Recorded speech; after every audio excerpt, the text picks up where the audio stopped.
안녕하십니까. 칸중국 코리아 이태윤입니다. 리커창 전 중국 총리가 68세의 나이로 갑작스럽게 사망해 중국 역사상 최단명 총리가 됐습니다. 리커창의 두 가지 죽을 죄를 분석한 것이 있는데 죽을 죄 중 하나가 학력과 영어 실력이 중공 지도자 중 어뜸이라는 것입니다. 또 다른 죽을 죄는 중공의 지도자로서 그가 여러 차례에 걸쳐 진실을 폭로한 것입니다. 홍콩 시사평론가 펑시첸은 리커창을 역사상 가장 학력이 높은 총리라고 묘사했습니다. 그는 중국은 1977년 문화대혁명 이후 대학 입시를 개시했고 리커창은 진정한 재능과 노력으로 북경대 법학과에 입학했습니다. 리커창의 근면함과 노력은 동방정치법대학 총장을 지낸 옛 동창 허친화의 기억 속에 생생하게 남아있습니다. 그는 리커창은 항상 영어를 외웠다. 리커창은 작은 노트 앞면과 뒷면에 영어를 쓰고 식당 가는 길에 외우고 줄을 설 때도 외웠다고 말했습니다. 나중에 리커창의 부인이 된 청홍도 공교롭게도 영문과 교수였습니다. 이들은 집에서 영어로 소통한다는 보도도 있었습니다. 펑시첸은 리커창이 영어를 배우려는 열의는 서양 경제학에 대한 그의 깊은 관심과 관련이 있을 것이라고 말했습니다.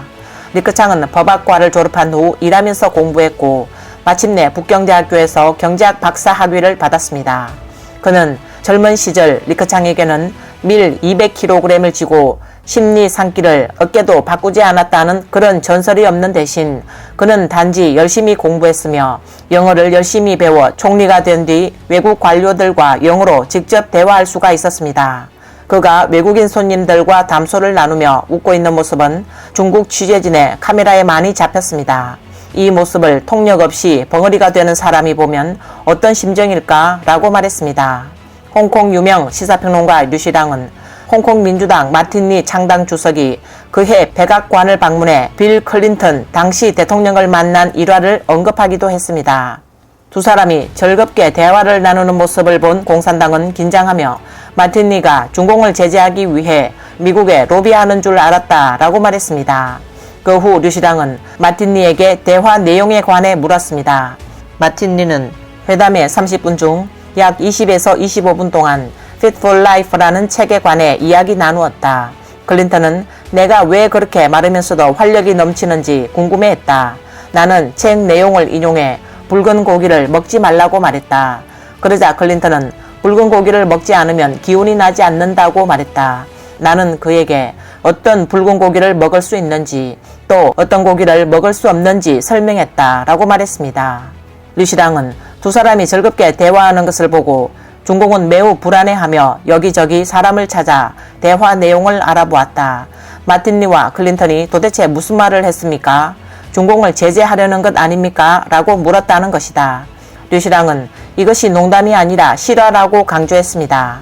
영어를 못 알아듣는 시진핑도 리커창이 서방 정치인들과 담소를 나누는 것을 보고 의심이 들고 불편함을 느꼈을 것이라고 짐작된다.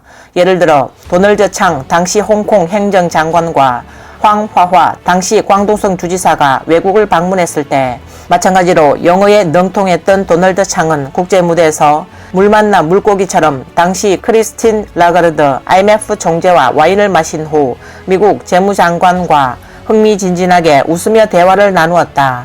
이를 눈여겨본 중공은 그를 감옥에 보냈다라고 말했습니다. 펑시첸은 리커창의 죽을 죄는 결코 영어를 유창하게 하는 것뿐만 아니라 그가 진실을 말했다는 것을 포함한다고 말했습니다. 리커창은 당 매체가 중공이 빈곤 퇴치에 큰 승리를 거뒀다고 발표하자 찬물을 끼얹으며 중국 6억 인구 월 수입이 고작 1,000위안밖에 안 된다고 직설적으로 말해 최고 지도자의 체면을 구겼습니다. 또 리커창 지수는 중국 경제의 실상을 드러냈습니다. 리커창이 랴오닝성 당서기로 있을 때 미국 외교관에게 당시 중국의 GDP 수치는 신뢰할 수 없다고 말한 적이 있다고 합니다. 왜냐하면 수치를 인위적으로 만들었기 때문에 경제를 진정으로 평가하려면 위조하기 어려운 세 가지 지표, 즉 전력 소비량, 철도 운송량, 은행 대출량을 집중적으로 보아야 한다라고 말했습니다. 이 설은 매우 통찰력이 있어 나중에 외신들은 이를 리커창 지수라고 불렀습니다. 또 다른 시각으로 볼 때 리커창이 중공 관가에서 순조로웠다면 중공에 대한 서방의 호감이 높아져 사실상 중공 경제 수명을 몇 년 더 연장하는 데 도움이 됐을 것이다 라는 견해도 있습니다. 따라서 중공은 모든 산업을 망치고 모든 국가를 등 돌리게 하는 시진핑과 같은 최고의 가속기가 필요하다. 그래야 중국과 전 세계가 중공의 사악함을 인식할 수 있기 때문이다 라고 말했습니다. 이번 영상은 여기까지입니다. 시청해주셔서 감사합니다.